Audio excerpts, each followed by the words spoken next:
ఓం శ్రీ గురుభ్యో నమ. ఓం శ్రీ మాత్రే నమ. చాతుర్గ్రహ కూటమి మకర రాశిలో 4 గ్రహాల యొక్క సంచారం.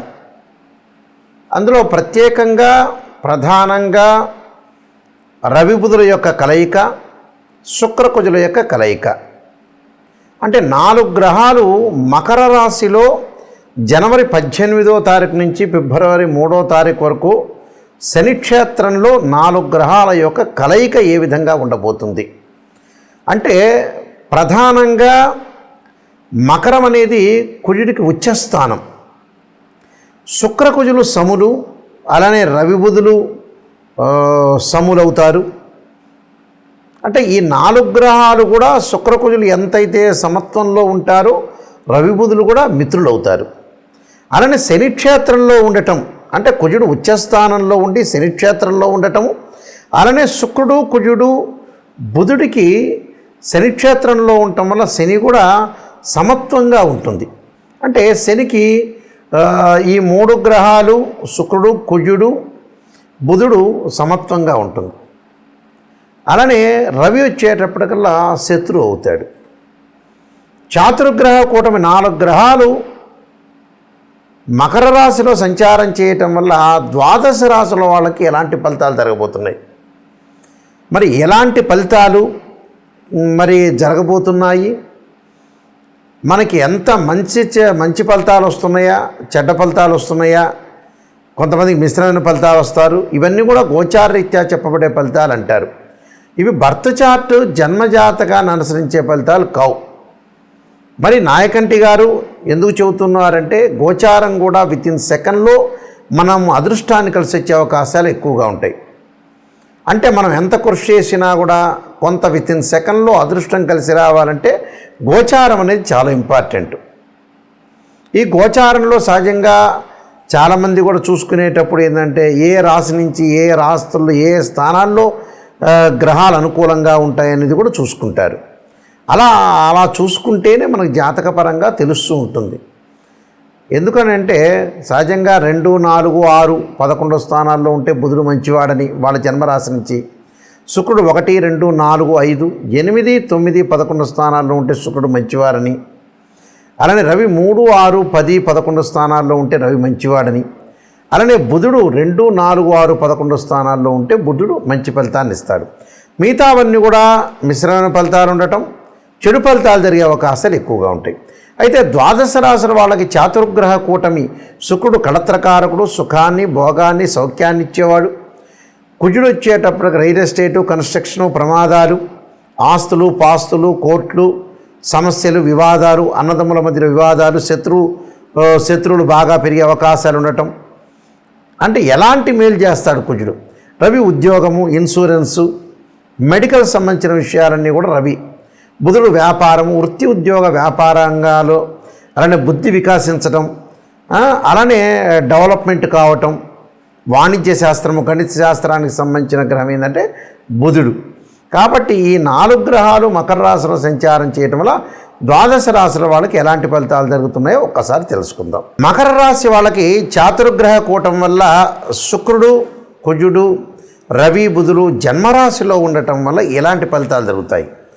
శుక్రుడి యొక్క ప్రభావం వల్ల కొన్ని ప్రత్యేకమైన వస్తువులు, గృహ ఉపకరణ వస్తువులు కొనుగోలు చేయటం, అధిక లాభాలు కలిగే అవకాశాలు, ఫైనాన్షియల్ పరంగా డెవలప్మెంట్ జరిగే అవకాశాలు ఎక్కువ ఉంటాయి.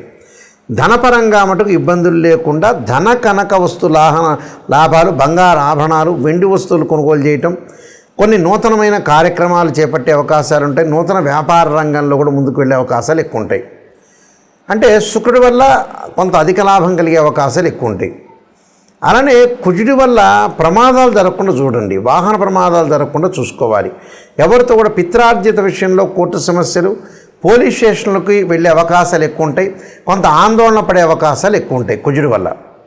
అలానే ఇక్కడ బుధుడు ఏం చేస్తాడు అంటే, జన్మంలో బుధుడు ఉండడం వల్ల వ్యాపార భాగస్వామ్యాలతో కొంత గొడవలు, చికాకులు, ఆనందం లేకపోవటం, వృత్తిపరంగా అనుకూలంగా లేకపోవడం జరుగుతుంది. కాబట్టి ఎవరిని తొందరపడి నమ్మొద్దండి, కొద్దిగా జాగ్రత్తగా ఉండటం అనేది చాలా మంచిది.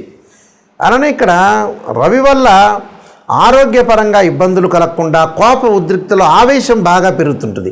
అంటే కుటుంబంలో వాళ్ళని అనుకోవచ్చు, బయట వాళ్ళని అనుకోవచ్చు, ఎవరి వల్ల అయినా సరే వీళ్ళకి మకర రాశి వాళ్ళకి ఏంటంటే ఆవేశం బాగా పెరిగి కొంతమంది వ్యక్తుల్ని పోగొట్టుకునే అవకాశాలు కూడా బాగా ఎక్కువ ఉన్నాయి.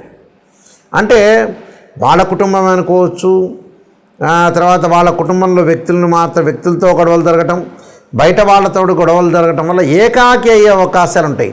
అంటే ఒంటరితనం జరిగే అవకాశాలు ఉంటాయి. కాబట్టి ఒంటరితనం లేకుండా అందరితోటి కూడా బాహాటంగా మాట్లాడుకోవాలి, అందరితో మనం కలిసిపోవాలి. మ్యూచువల్ అండర్స్టాండింగ్ అనేది చాలా ఇంపార్టెంట్. ఎప్పుడూ కూడా డిఫరెన్స్ ఆఫ్ ఒపీనియన్స్ అనేవి మంచివి కావు, లౌకిక తత్వంతో ముందుకు వెళ్ళాలి. అంటే వీళ్ళకు వచ్చేటప్పటికల్లా స్త్రీ సౌఖ్యము, స్త్రీలతో అనుకూలంగా ఉండటం, మంచి సుసంపన్నమైన కుటుంబం నుంచి అమ్మాయి కానీ అబ్బాయి కానీ లభించే అవకాశాలు, శుభకార్యక్రమాల నిర్వహణ, నూతన వ్యాపారాలు, నూతన ఉద్యోగాల వల్ల కూడా లాభం కలిగే అవకాశాలు ఎక్కువ ఉంటాయి. కాబట్టి నేను కొన్ని పరిహారాలు చెప్పబోతున్నా. ఆ పరిహారాలు మీరు పాటించండి, మీకు మంచి జరిగే అవకాశాలు ఖచ్చితంగా ఉంటాయి. శుక్రుడు సుఖానికి, భోగానికి, సౌఖ్యానికి, వివాహానికి కళత్రకారకుడు. సప్తమ భావకారకుడు ఎవరు అంటే శుక్రుడే. శుక్రగ్రహం ఏ విధంగా ఉండబోతుంది, శుక్రుడు వల్ల మంచి జరుగుతుందా చెడు జరుగుతుందా అనేది శుక్రుడు కళత్రం అంటే వివాహాన్ని ఇచ్చేవాడు శుక్రుడు. కాబట్టి ఎవరికైనా సరే శుక్రదోషం అనేది ఉండకూడదు. అది బర్త్ చార్ట్ జన్మ లగ్నాన్ని అనుసరించి శుక్రదోషం ఉండకూడదు. సహజంగా వివాహం కావట్లేదు, వివాహం దగ్గరికి వచ్చినట్టు వచ్చి వెనక్కి వెళ్ళిపోతుంది, వివాహం తర్వాత డివోర్స్ జరుగుతుంది, మన జాతకాలు కరెక్ట్గా చూసుకోలేకపోవటం, ఏదో అరకొరకు నాలెడ్జ్ ఉన్న వ్యక్తులతోటి కలిసి జ్యోతిష్యుల దగ్గర చూపించుకోవటం వల్ల కూడా వివాహం పరంగా అయ్యో నేను అందరికీ చూపించానండి, చాలామందికి చూపించాను, మా అబ్బాయి వివాహం ఇలా అయింది, మా అమ్మాయి వివాహం అయింది, వివాహం అయిపోయి విడాకులైనవి, అసలు సంబంధాలే కుదరట్లేదని చెప్పేవాళ్ళు చాలామంది ఉన్నారు. ఎందుకంటే జ్యోతిష్యులది కాదు, మీరు సరైన జ్యోతిష్యుని ఎంచుకోవాలి. శుక్రుడు ఏంటంటే వివాహకారకుడు. ఎప్పుడూ కూడా శుక్రుడు 6, 8, 12 స్థానాల్లో ఉండకూడదు. శుక్రుడు అశ్విని, మఖ, మూల, ఆరుద్ర, స్వాతి, శతభిషము, అలానే ప్రత్యేకంగా పుష్యమి, అనురాధ, ఉత్తరాభాద్ర నక్షత్రంలో ఉండకూడదు. మృగశిర, చిత్త, ధనిష్ట నక్షత్రంలో ఉండకూడదు. శుక్రుడు జన్మలగ్నం నుంచి 6, 8, 12 స్థానాల్లో ఉండకూడదు. శుక్రుడు శనితో కానీ, కుజుడితో కానీ, రాహుతో కానీ, కేతువుతో కానీ కంజంక్షన్ కాకూడదు. ఇలాంటివన్నీ కూడా శుక్రుడు ఏ స్థానంలో ఉన్నాయి, ఏ స్థానంలో ఉన్నాడు జన్మలగ్నం నుంచి బర్త్ చార్ట్ని అనుసరించి మనం చెప్పాలి. అప్పుడు శుక్రుడు ఏ స్థానంలో ఉంటే మనకు మంచి చేస్తాడో తెలుసుకుంటాం మనం. శుక్రుడు ఒకవేళ దోషం ఉందనుకోండి, దాని పరిహారాలు ఉంటాయి. భృగుపాస్పదాస రుద్రాభిషేకం అని, శుక్ర జపమని, ఆయా జాతకాల బట్టి 10 శివలింగాలకు అభిషేకం చేయటం, అలానే శుక్ర హోమం చేయటం, వివాహం కానీ అబ్బాయి కన్యాపాస్పదాస రుద్రాభిషేకం, అమ్మాయికి వచ్చేటప్పటికల్లా వరపాస్పదాస రుద్రాభిషేకం, అఘోర గౌరీ పాస్పదాస రుద్రాభిషేకాలు, ఫైనాన్షియల్ పరంగా ఇబ్బంది ఉంటే కుబేర పాస్పదాస రుద్రాభిషేకం, ఇలాంటి శుక్రుడి యొక్క దోషాలు పోగొట్టుకోవచ్చు. అలానే శుక్రుడు తదనంతరం కుజుడు బాగలేదనుకోండి, మన జన్మజాతకంలో కానీ గోచారీత్యా కానీ ముఖ్యంగా కుజుడు మంచి స్థానంలో లేకపోతే, సహజంగా జన్మలగ్నం నుంచి 2, 4, 7, 8, 12 స్థానాల్లో కుజుడు ఉంటే మంచివాడు కాదు. కొన్ని రాశులకు ఎగ్జామ్షన్ ఉంటుంది, కొన్ని నక్షత్రాలకు ఎగ్జామ్షన్ ఉంటుంది. 13 నక్షత్రాలకు దోషం వర్తించదు, భయపడాల్సిన పని లేదు. ప్రమాదాలు జరుగుతున్నా, కోర్టు సమస్యలు కానీ, వివాహం ఆలస్యం జరుగుతున్నా, అలానే పొలాల గురించి కానీ, ఆస్తుల గురించి కానీ, అన్నదమ్ముల మధ్యలో సఖ్యత, కోర్టు సమస్యలు, ఇలాంటివన్నీ కూడా కుజుడు సంబంధించిన కారకత్వాల్లో చెప్పబడింది. ఈ కుజదోషం ఉందనుకోండి, ఉదాహరణకి జాతకపరంగా కానీ కుజుడు బాగలేకపోవటం, కుజుడు సహజంగా 6వ స్థానంలో ఉండకూడదు, రోగస్థానం అంటాం, 8వ స్థానంలో ఉండకూడదు, 12వ స్థానంలో ఉండకూడదు. అంటే ఒక్కొక్క ఫలితం ఒక్కో రకంగా ఇస్తారు. ఏంది గురువుగారు కుజుడు అన్ని స్థానాల్లో చెడ్డవాడు అనేది కాదు. కొన్ని స్థానాల్లో మంచివాడు, కొన్ని స్థానాల్లో చెడ్డవాడు, కొన్ని స్థానాల్లో మంచి ఫలితాన్ని ఇస్తాడు, కొన్నిసార్లు చెడ్డ ఫలితాన్ని ఇస్తాడు. కొంతమంది ఎగ్జామ్షన్ కూడా ఉంటుంది, భయపడాల్సిన పని లేదు.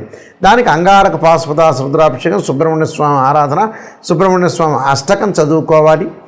అలానే జాతకాన్ని చూసుకోవాలి, బర్త్ చార్ట్లో ఏ విధంగా ఉందో చూసుకుని మనం అనాలిసిస్ చేయాలి. ఇది ఫస్ట్ పాయింట్. అలానే బుధుడు వ్యాపార పరంగా ఉండేవాడు. వ్యాపారము, వృత్తి, ఉద్యోగ, వ్యాపార రంగాల్లో బుద్ధి వికసించడము, సరైన సమయంలో సరైన నిర్ణయం తీసుకోవడం, బుధుడి యొక్క దోషం ఉంటే కూడా అలానే బుధుడి యొక్క సంబంధించిన జపం కానీ, అలానే బుధుడికి సంబంధించిన హోమం కానీ, అలానే పాశుపతాస రుద్రాభిషేకం చేసుకోవడం చాలా మంచిది. రవి వల్ల ఏం జరగబోతుంది, రవి వల్ల ఉద్యోగంలో మార్పులు, ఆరోగ్యపరంగా ఇబ్బందులు, ఆరోగ్యం మహాభాగ్యం అంటారు. ఏ జాతకంలో అయినా సరే రవి యొక్క దోషం, జన్మలగ్నం నుంచి రవి యొక్క దోషం ఉంది అని అంటే రవిని ఆరాధన చేయాలి. ఎలాగా? సూర్యపాశుపతాస్ రుద్రాభిషేకం అంటారు, సౌరపాశుపతాస్ రుద్రాభిషేకం అంటారు.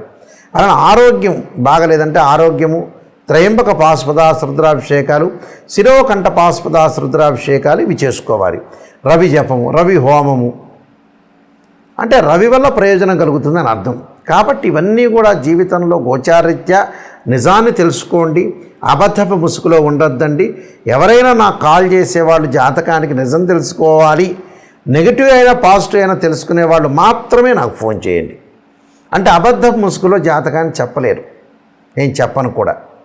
అందువల్ల నేను నెంబర్ ఆఫ్ బుక్స్ రాసిన రాజమండ్రి మోహన్ పబ్లికేషన్ వాళ్ళకి కాలసర్పయోగము, కాలసర్పయోగ చంద్రిక, రాహుకేతువులు, ఛాయాగ్రహాలు, అలానే వివాహ మార్తాండము, జాతక చంద్రిక, స్వప్నశాస్త్ర ఫలదీపిక, అలానే బృహత్ పరిహార సింధు, అలానే సర్వదేవతా గోత్రులు పార్ట్ 1, పార్ట్ 2, పుత్రగణపతి వ్రతము, ఇలానే ప్రిడిక్షన్ ఆఫ్ ఆస్ట్రాలజీ, ఇలాంటి నెంబర్ ఆఫ్ తెలుగు ఇంగ్లీష్లో నేను చాలా నెంబర్ ఆఫ్ బుక్స్ రాశాను. మాది వెబ్సైట్ ఉంటుంది www.nayakanti.com అని, nayakanti.in మీరు చూడొచ్చు. ప్రతిదాని కూడా సమస్య పరిష్కారం ఉంటుంది, ఆ సమస్యను మీరు బాధపడాల్సిన పని లేదు. నాయకంటి మల్లికార్జున శర్మ బుక్స్ అని కొడితే వస్తుంది మీకు. ఎవరైనా సరే జాతకాన్ని క్లియర్గా చెప్పించుకోదలుచుకున్న వ్యక్తులు నా నెంబర్ స్క్రోల్ అవుతుందో ఆ నెంబర్కి మీరు ఫోన్ చేయొచ్చు, డైరెక్ట్గా ఆ నెంబర్ నా దగ్గరికి వస్తుంది. అందువల్ల ఏమీ ఆలోచన చేయాల్సిన పని లేదు. ప్రతి పనిని కూడా మనం లైఫ్లో సాధించాలంటే మన చేతుల్లోనే ఉంటుంది. మంచి చెడు అనేది ఎప్పుడు కూడా మన చేతుల్లోనే ఉంటుంది. ఖచ్చితంగా జాతకాన్ని తెలుసుకొని ముందుకెళ్తే లైఫ్లో ఏ వృత్తి చేయాలి, ఎలా డెవలప్మెంట్ చెందాలి, ఫైనాన్షియల్ పరంగా ఎలాంటి ప్రాబ్లమ్స్ వస్తున్నాయి, వివాహపరంగా ఎలాంటిది, ఆరోగ్యపరంగా కానీ, కోర్టు సమస్యలు కానీ, వివాదాలు కానీ, ఆర్గ్యుమెంట్స్, ఇవన్నీ కూడా గ్రహాల యొక్క ప్రభావంతో ముడిపడి ఉన్నాయి. జాతకాన్ని మనం చూసుకున్నాం అనుకోండి, ఒక్కసారి చూసుకొని ముందుగా జాతకపరంగా వెళ్ళామంటే ఖచ్చితమైన నిర్ణయం తీసుకోవచ్చు. అయితే నా దగ్గరికి జాతకానికి ఫోన్ చేసే వాళ్ళు ఎవరైనా సరే వాయిస్ రికార్డింగ్ పెట్టుకోండి, నేను జాతకాన్ని చెబుతాను. వాట్సాప్లో మీరు ఏదైతే ఉంటుందో ఒక 4 పేజీలు పంపిస్తాను. అలానే వాయిస్ రికార్డింగ్ చేసుకోండి. జాతకంలో వాయిస్ రికార్డ్ ఎందుకంటే మళ్ళీ రిపీట్గా మీరు వినే అవకాశం ఉంటుంది. సత్యాన్ని తెలుసుకోండి, నిజాన్ని తెలుసుకోండి. నిజాన్ని తెలుసుకునే ఎవరైతే ఉంటారో వాళ్ళు నాకు కాంటాక్ట్ చేయండి. నేను అన్నీ క్లియర్గా ఓపెన్గా చెబుతాను. దానికి పరిహారాలు, రెమెడీస్ కూడా శాస్త్రీయమైన పరిహారాలు చెప్పడానికి ఖచ్చితమైన అవకాశం అనేది ఉంటుంది. మీరు మీ అందరికి కూడా మంచి జరగాలని ఆశిస్తూ సర్వే జనా సుఖినో భవంతు.